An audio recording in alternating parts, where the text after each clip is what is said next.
Assalamualaikum warahmatullahi wabarakatuh. Alhamdulillahirrabbilalamin. Sahabat-sahabat semuanya, kita bisa bertemu lagi untuk melanjutkan bahasan kita mereview draft buku SKI yang baru yang akan dipakai dalam pembelajaran tahun 2020-2021. Di video kemarin sudah ada bagian 1 yang disampaikan. Tentu nanti bahasan kita insya Allah ya, insya Allah ada 6 seri bahasan, jadi bagian 1 sampai dengan bagian 6. Bagian 1 semester gasal untuk kelas 7, bagian kedua nanti semester genap untuk kelas 7, kemudian seri atau bagian yang ketiga untuk semester ganjil kelas 8, kemudian seri yang keempat untuk semester genap kelas 8, kemudian seri kelima atau bagian kelima untuk semester ganjil kelas 9, dan seri ke-6 atau bagian ke-6 adalah untuk review semester genap buku kelas 9. Nah, teman-teman sekalian, sahabat-sahabat kalian, dalam kesempatan ini untuk mereview buku SKI kelas 7 semester genap ya. Review kali ini kita bagi 4 bahasan. Yang pertama, bahasan pertama kita cermati pasangan kompetensi dasar. Kemudian bahasan yang kedua kita cermati materi berdasarkan kompetensi dasar.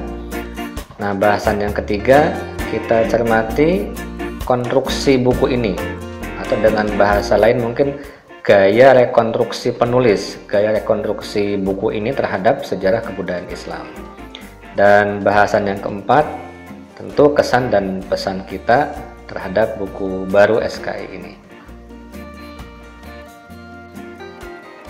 Kita masuk ke bahasan yang pertama dalam review kita, yaitu mencermati pasangan kompetensi dasar. Nah, di semester genap kelas 7 ini ada 4 pasang kompetensi dasar. Jadi 4 pasang itu kan pasangan KD pengetahuan dengan KD keterampilan. Jadi KD pengetahuannya ada 4, KD keterampilannya ada 4, masing-masing kan berpasangan. Nah, gaya di buku yang sekarang ini kompetensi dasarnya nyambung. Jadi di semester genap tidak kembali ke 3.1 tapi lanjut ke 3.5 untuk KD pengetahuannya. KD 3.5 menganalisis berbagai kemajuan yang dicapai umat Islam pada masa Khulafaur Rasyidin. Nah, KD 3.6 juga menganalisis bahasa kata kerja operasionalnya, menganalisis perkembangan peradaban Islam pada masa Daulah Umayyah. Kemudian KD 3.7 menganalisis ilmuwan Muslim dan peranannya dalam memajukan peradaban Islam pada masa Daulah Umayyah. Kemudian KD 3.8 menganalisis sikap dan gaya kepemimpinan Umar bin Abdul Aziz. Nah, 4 KD pengetahuan ini berpasangan dengan 4 KD keterampilan ya, 4.5 sampai 4.8 ke KD keterampilannya. Kalau kita cermati di KD pengetahuan itu kata kerja operasionalnya kompetensi dasar sudah menganalisis. Jadi maknanya ini kalau kita kembalikan ke taksonomi Bloom ya, maknanya berarti sudah dalam tahap C4, sudah menganalisis, sudah kognitif level keempat. Kemudian di KD keterampilan kita fokus ke 4.7, ada kalimat atau kata kerja operasional merekonstruksi pemikiran ilmuwan Muslim. Berarti maknanya siswa nanti kita bersama untuk bisa membangun kembali pemikiran ilmuwan Muslim.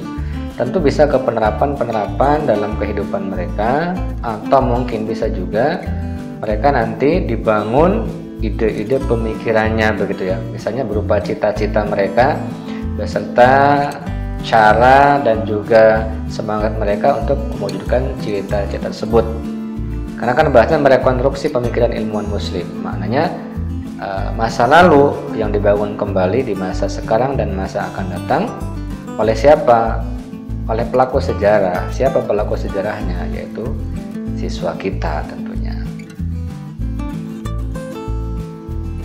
Kemudian kalau kita cermati materi berdasarkan kompetensi dasar yang ada di buku ini adalah bisa dibagi berdasarkan buku nih ya.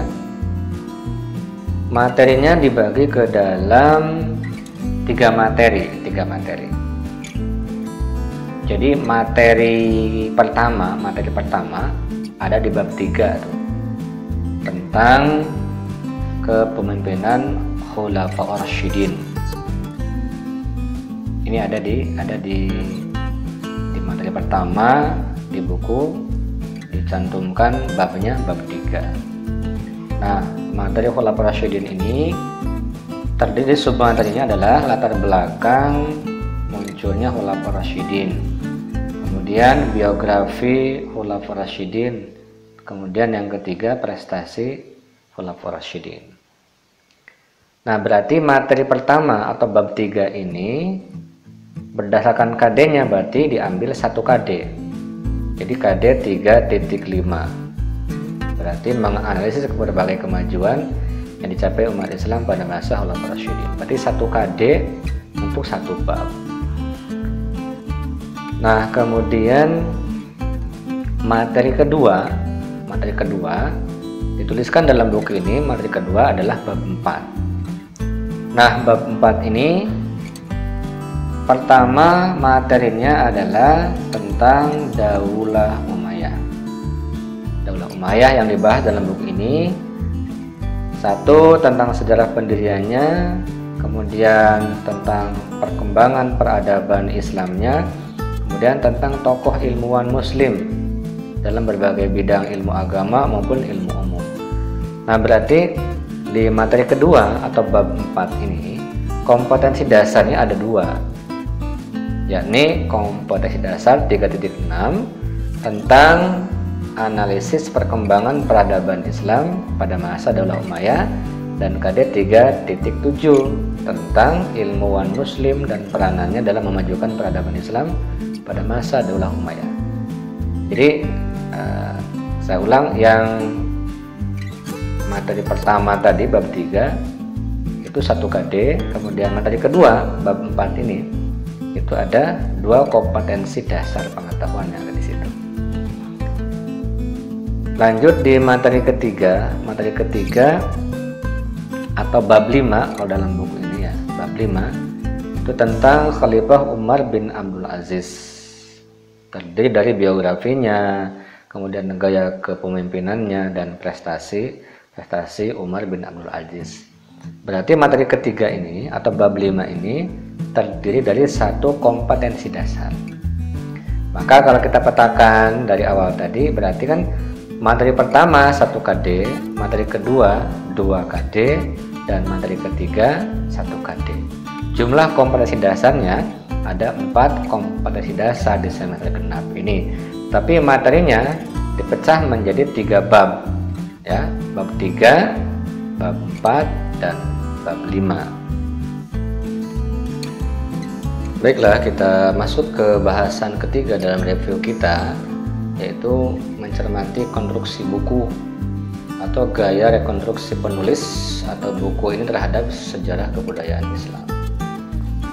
Kita masuk bagaimana gaya rekonstruksi terhadap latar belakang adanya atau munculnya Khulafaur Rasyidin. Nah, ternyata di sini masih sangat kental dengan politik ya. Jadi sejarah politik sangat mendominasi. Ya, faktanya memang seperti itu. Tapi ya ke dunia siswa sebenarnya banyak juga sih sisi positif yang harus diungkap dari sejarah sosial, sejarah ekonomi, ya, sejarah ilmu pengetahuan dan seterusnya. Nah, dan di sini masih kental tentang sejarah politik. Karena memang temanya, konteksnya kemunculan dari Khulafaur Rasyidin. Bahasa yang digunakan juga bahasa yang sifatnya akademik. Ada dinamika politik di kalangan umat Islam gitu kan. Nah, kalau kita menggunakan pendekatan pembelajaran sejarah dari Kuntowijoyo itu kan ada pendekatan etis, ada pendekatan kritis, ada pendekatan akademis. Nah, saya pikir bahasa di sini adalah bahasa akademis nih. Jadi tinggi untuk anak-anak, lumayan tinggi ini bahasanya. Nah, kemudian di dalam latar belakang munculnya Khulafaur Rasyidin ini, penulis lebih berorientasi kepada nuansa politik adanya kompetisi antara kaum Ansor dan kaum Muhajirin, kompetisi antara Abu Bakar As-Siddiq dan Sa'ad bin Ubadah begitu kan. Sebenarnya kalau kita nih sebagai guru SKI menyuguhkan pesan ini, fakta sejarah ini kepada anak-anak, tentu lebih baik orientasinya jangan ke kompetisi, tapi lebih baiknya ke musyawarah. Yang ditonjolkan adalah musyawarahnya, sebab sepertinya di sifat-sifat para sahabat tidak ada kompetisi untuk saling meraih kekuasaannya, tidak ada. Jadi kita sebagai guru SKI ini menyuguhkan hal ini kepada anak-anak, tentu lebih dikemas lagi bagaimana musyawarahnya, ya, mungkin secara alot musyawarah antara Muhajirin dan Ansor, antara Abu Bakar As-Siddiq dan juga dari kelompoknya Sa'ad bin Ubadah saat itu. Jadi kalau disuguhkan dengan nuansa ada musyawarah yang sangat alot, sangat panjang gitu, musyawarah yang sangat serius, itu pesannya akan sampai ke anak lebih moderat gitu daripada kompetisi yang sangat ketat. Sebab nanti kepesan anak akan punya pemahaman, oh berarti para sahabat berkompetisi untuk mendapatkan sebuah kekuasaan, padahal sifat-sifat sahabat insya Allah tidak seperti itu. Baik, kemudian tentang bagaimana sistem pemilihan yang berbeda-beda terhadap Khulafaur Rasyidin disebutkan dalam buku ini, karena para sahabat menganggap tidak ada rujukan yang jelas yang ditinggalkan oleh Nabi Muhammad tentang bagaimana suksesi kepemimpinan Islam akan berlangsung. Kita sebagai guru SKI mungkin lebih baiknya menyuguhkan kepada anak-anak itu bukan difokuskan terhadap Nabi Muhammad tidak meninggalkan rujukan yang jelas gitu. Sebab masalah kepemimpinan dalam Islam, Rasulullah sangat-sangat perhatian terhadap kepemimpinan. Bahkan ketika perjalanan 2 orang saja, maka 1 orang harus diangkat sebagai apa? Sebagai pemimpin dalam perjalanan tersebut. Itu artinya kan Rasulullah sangat memperhatikan sekali terhadap kepemimpinan di dalam Islam. Nah, mungkin yang kita sampaikan ke anak-anak lebih kepada bahwa Nabi Muhammad itu menyediakan ruang yang cukup luas bagi umat Islam untuk berinovasi, ya, untuk melakukan sistem politik Islam gitu kan. Rasulullah memberikan etika politiknya begitu. Nah, umat Islam tinggal membentuk sistem politiknya. Maka disediakan ruang yang banyak, ruang yang besar untuk sistem atau suksesi kepemimpinan dalam Islam. Mungkin lebih ke itu yang ditonjolkan kepada anak-anak daripada menonjolkan atau memfokuskan terhadap Nabi tidak memberikan rujukan yang jelas terhadap suksesi kepemimpinan. Kemudian dalam buku ini tentang suksesi kepemimpinan itu ada kata-kata yang memang mungkin perlu kita perhalus ketika menyampaikan kepada anak-anak. Misalnya saja ada kalimat Umar bin Khattab wafat akibat ditusuk gitu kan. Ini kan sebuah kata yang saya pikir keras, itu radikal gitu bagi anak-anak. Jadi inilah namanya politik di dalam kepemimpinan Khulafaur Rasyidin begitu kan. Sebab kadang ada anak juga yang bertanya, kan pembunuhan itu dilarang Pak dalam Islam, kenapa saling bunuh? Itu kan akibat ada kalimat-kalimat yang seperti ini yang tertera di buku SKI, di buku Sejarah Kebudayaan Islam. Berarti kan seperti kalimat Umar bin Khattab wafat akibat ditusuk, Ini saya pikir ini kalimat yang kurang ramah terhadap anak-anak. Nah, nanti kita sebagai guru SKI menyampaikannya ya tidak langsung seperti itulah, tidak langsung Umar bin Khattab ditusuk, itu kan sebuah hal yang tragis, yang miris sekali ya, didengarkan oleh anak-anak kita. Baik, kita membaca dan kita melihat tentang prestasi Khulafaur Rasyidin, itu sekarang cenderung dicampur dari masing-masing khalifah. Ini tidak dipisahkan secara jelas. Abu Bakar As-Siddiq prestasinya apa? Umar bin Khattab prestasinya seperti apa? Utsman bin Affan prestasinya seperti apa? Ali bin Abi Thalib prestasinya seperti apa? Tidak dipisahkan secara jelas, tapi langsung ini loh yang dinamakan prestasi dari Khulafaur Rasyidin. Nah, itu akibatnya deskripsi akan menjadi bercampur ya. Nah, maka kita sebagai guru SKI tentunya ini akan memiliki ruang untuk bisa memetakan, anak bisa menyimpulkan dan sebagainya gitu. Nah, apalagi kalau kita lihat misalnya nomor 7 nih, renovasi Masjid Nabawi. Pada masa kepemimpinannya, Masjid Nabawi dibongkar dan dibangun kembali. Pertanyaannya, ini pada masa kepemimpinan siapa? Kan ini tidak jelas.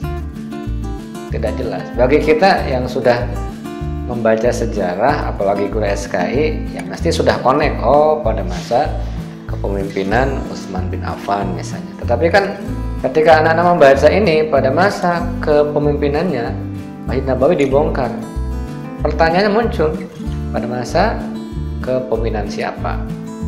Nah, ini kan berarti di buku ini sekarang dicampur ya, tidak dipisah secara jelas. Baik, kita masuk sekarang, kita cermati bagaimana gaya rekonstruksi untuk sejarah Daulah Umayyah. Kita apresiasi sekarang bahasa bukan dinasti Umayyah tapi Daulah Umayyah. Dinasti cenderung lebih negatif daripada daulah. Dinasti itu kan sepertinya sebuah kerajaan atau dinasti. Tapi kalau daulah lebih difokus ke dalam daulahnya atau pemerintahannya. Berarti kan Daulah Umayyah berarti sejarah pemerintahan Umayyah. Nah, di sini langsung disuguhkan setelah wafatnya Khalifah Utsman bin Affan karena terbunuh. Nah, ini lagi-lagi bahasa yang saya pikir tidak ramah anak. Nanti kita menyampaikannya harus hati-hati gitu kan. Karena anak langsung nanti akan memahaminya, wah dalam Islam kok tragis sekali, miris sekali pembunuhan yang ada di dalam sejarah budaya Islam. Itu yang akan diterima kesannya oleh anak-anak nanti. Kemudian juga kalimat akan tetapi bagi alim mengadili para pembunuh juga sama ya, hal-hal yang menurut saya juga kurang ramah anak bahasanya. Oke, baik, kita lanjut. Nah, ini perkembangan peradaban pada masa Daulah Umayyah. Nah, sebenarnya nih buku ini atau penulis ini berkesempatan sangat-sangat baik untuk mengulas bagaimana sejarah sosial, untuk mengulas bagaimana sejarah budaya. Pada masa mana? Pada masa Daulah Umayyah. Sebab ini kan sejarah kebudayaan Islam. Jangan hanya orientasinya atau dominasinya adalah hanya sejarah politik saja. Nah, ini ya, seperti perkembangan di bidang sosial seperti apa, perkembangan di bidang budaya seperti apa. Nah, sepertinya kita sebagai guru SK ini untuk nanti kita suguhkan kepada anak-anak, kita harus lebih mengeksplor lagi bagaimana bidang sosialnya Daulah Umayyah, bagaimana bidang budayanya Daulah Umayyah. Nah, kemudian ketika kita bahas bersama anak-anak dalam pembelajaran SKI tentang perkembangan kebudayaan pada masa dinasti Umayyah, Daulah Umayyah, tentu transliterasi menjadi penting nih. Misalnya ada kata-kata di sini kan jelas sekali bahasanya adalah an-nizam. Itu kan bacanya jelas An-Nizam. Padahal buku ini kan menggunakan pedoman transliterasi berdasarkan keputusan bersama Menteri Agama dan Menteri Pendidikan dan Kebudayaan nomor 158 tahun 1987. An-Nizam itu kan maknanya menjadi tidak pas. Karena yang akan disuguhkan kepada anak-anak tentu bukan An-Nizam tapi An-Nizam. Nah, berarti huruf Z tersebut memang harusnya dikasih tanda titik di bawah kalau pedoman transliterasinya sebagaimana disebutkan tadi. Maka ini sepertinya sepele ya, tapi ini hal yang penting. Jangan sampai anak hanya tahunya misalnya lembaga bidang politik, An-Nizam As-Siyasi. Nizam itu apa? Sebab makna yang akan disampaikan, yang akan diterima oleh anak bukan An-Nizam tentunya, tapi An-Nizam. Nah, sebab jangan sampai anak-anak peserta didik kita, tahunya lembaga politik itu An-Nizam As-Siyasi. An-Nizam tentu bukan kalimat, bukan istilah yang diharapkan. Sebab penyampaiannya harusnya bukan An-Nizam tapi An-Nizam. Ini kan kalau kita bandingkan dengan pedoman transliterasinya berarti kurang pas. Harusnya di bawah huruf Z itu ada tanda titik satu. Itu maknanya An-Nizam ya. An-Nizam kan bisa undang-undang maknanya, bisa peraturan, bisa lembaga. Di sini kan lembaga politik, An-Nizam As-Siyasi. Nah, kemudian ada yang sedikit tentu kita pertanyakan di dalam lembaga pemerintahan yang kelima. Di sini dikatakan lembaga ketentraman. Lembaga ketentraman. Selama pembelajaran sejarah dan buku-buku yang dibaca, sepertinya tidak ada lembaga ketentraman atau An-Nizam Al-Hardi di sini. Al-Hardi itu apa makna Al-Hardi? Mungkin bisa kuat, bisa berani malah. Tentu di sini bukan lembaga ketentraman mungkin, tapi lembaga ketentaraan. An-Nizam Al-Harbi. Harbi dari kata-kata harbi itu perang, gitu kan. Berarti kan lembaga ketentaraan. Sebab dominasi perkembangan kebudayaan pada masa dinasti Umayyah adalah dominasinya bidang politik dan administrasi pemerintahan memang. Kalau dominasi di Abbasiyah kan nanti ilmu pengetahuan. Jadi mungkin bukan lembaga ketentraman tapi lembaga ketentaraan lah. Insya Allah seperti itu. Baiklah, kemudian dalam materi kesalehan Umar bin Abdul Aziz, inilah kesempatan kita sebagai guru SKI menyuguhkan sebuah sejarah atau pembelajaran sejarah dalam konteksnya mungkin moderasi beragama gitu ya. Bagaimana Islam itu yang rahmatan lil alamin, modera dan sebagainya, dan diwakili dalam bahasan semester genap di kelas 7 ini dalam bahasan Khalifah Umar bin Abdul Aziz. Jadi bisa kita eksplor nih bagaimana tentang moderasi beragama, bagaimana dengan sikap tasamuh, toleransi gitu kan. Ini akan sangat baik kita eksplor kepada anak-anak berdasarkan fakta sejarah ini. Kemudian di akhir bahasan ada pernyataan dan pilihannya iya dan tidak. Sepertinya ke refleksi bentuk sikap. Tapi kalau saya lihat, kalau bentuknya seperti ini, ya ujung-ujungnya bukan sikap sebenarnya. Ujung-ujungnya adalah level kognitif. Karena apa? Karena peserta didik akan memilih, akan menganalisis gitu. Ini pernyataan ini baik tidak? Kalau baik ya nanti mereka akan pilih iya. Kalau misalnya tidak baik, mereka akan pilih tidak. Itu kan ujungnya kognitif juga. Bukan afeksi, bukan afektif, bukan sikap. Karena sikap itu kan harus dengan observasi. Bukan harus memilih dari sebuah teori gitu kan. Islam adalah agama anti kekerasan dan teror. Agama anti kekerasan dan teror. Ini kan pernyataan yang baik. Nanti iya. Kemudian berderma merupakan perilaku sia-sia dan tanpa guna. Belajar yang keras dan sungguh-sungguh akan membuang-buang waktu saja. Ya kan, pernyataannya pernyataan negatif. Berarti kan tidak benar, ya kan? Maka nanti anak akan memilihnya, oh tidak.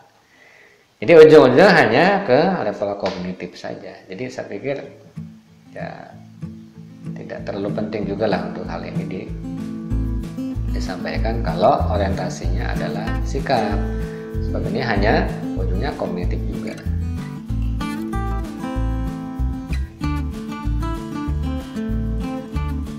Kemudian kita masuk ke daftar pustaka. Memang idealnya, alangkah baiknya buku SKI ini sumber rujukannya adalah buku-buku yang otoritatif, bukan hanya buku-buku yang sudah kompilatif gitu. Seperti Sejarah Kebudayaan Islam MTS kelas 7 ini kan sudah buku kompilasi. Kemudian SKI kelas 7 juga sudah buku kompilasi.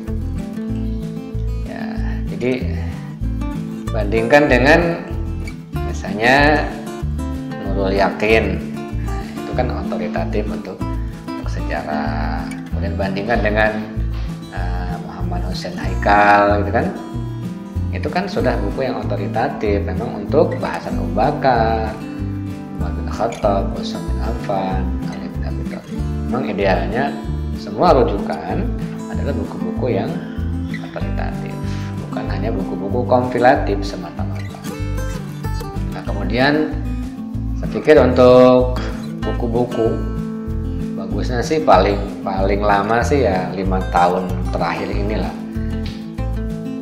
Ya, kecuali buku-buku yang sifatnya turas, buku-buku yang memang ya kitab-kitab rujukan yang otoritatif, kitab kuning begitu ya sudah lama itu ya tidak apa-apa. Tapi kalau buku-buku yang sifatnya apalagi kompilasi kemudian tahunnya sudah sangat lama, alangkah lebih baiknya itu kan di-upgrade lagi sebagaimana keseriusan penulis, keseriusan kita sebagai guru SKI, sebagai guru sejarah yang akan menyuguhkan sebuah rekonstruksi sejarah kepada anak-anak kita. Kemudian tentang soal evaluasi. Di sini ada rubrik latihan soal ulangan semester 2. Kalau kita lihat soal-soalnya belum mengarah kepada soal yang hot. Nah, masih soal-soal yang sifatnya mengingat ya. Mengingat hafalan semata-mata gitu kan. Kita perhatikan nomor 1 ya, nomor 2, 3, 4 dan seterusnya masih seperti itu. Nah, kita diberi ruang dalam hal ini tentu sebagai guru SKI untuk membuat soal-soal yang berkualitas, soal-soal yang sudah hot gitu kan, higher order thinking skill ya, sebagaimana teori-teori yang sudah kita terima. Nah, kita terapkan untuk mencerdaskan dan membelajarkan anak-anak kita.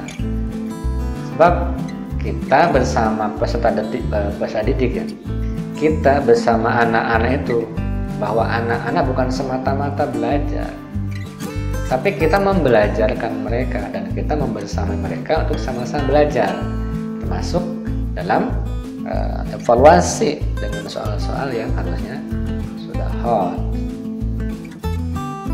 Nah, kita sebagai guru SK ini ya minimal membuat soal ya kepada anak-anak itu, menyuguhkan soal itu minimal nih dunia siswa menjadi bagian dari konstruksi soal ya, sekolahnya, lingkungannya, keluarganya, termasuk media sosialnya, sebab memang zamannya seperti itu. Nah, kemudian ada spirit dan tema-tema kehidupan keberagamaan yang positif, toleransi dalam beragama, keteladanan dan inspirasi tokoh dari para ulama-ulama, ilmuwan ya. Kemudian tentang anti korupsi, anti radikalisme, kemudian bagaimana tentang moderasi beragama, itu kita angkat supaya soal yang kita buat itu ya levelnya sudah hot gitu. Kemudian ada unsur keterpakaian soal. Jadi Jangan sampai soal yang kita susun itu adalah soal-soal untuk dilupakan oleh anak-anak. Jadi mereka membaca soal, kemudian setelah mereka ulangan, setelah mereka ujian, keluar dari ruang kelas, ya sudah, mereka melupakan hal itu. Tapi bagusnya soal yang kita susun adalah ada unsur keterpakaian soal. Jadi bagaimana soal dapat berpengaruh dan terpakai ruhnya dalam kehidupan siswa sekarang dan yang akan datang. Maka bentuknya harus yang menginspirasi. Nah, kan begitu. Kemudian stem soal berbentuk narasi, kasus, fakta konkret, ya, yang berfungsi sebagai stimulus untuk higher order thinking skill. Nah, level berpikir soalnya ya analisis, ya, penerapan, menilai, dan kalau bisa mengkreasi. Begitu. Nah, inilah review kita. Mudah-mudahan bermanfaat dan menjadi penyemangat kita untuk selalu bersyukur menjadi guru sejarah kebudayaan Islam. Mudah-mudahan bermanfaat. Assalamualaikum warahmatullahi wabarakatuh.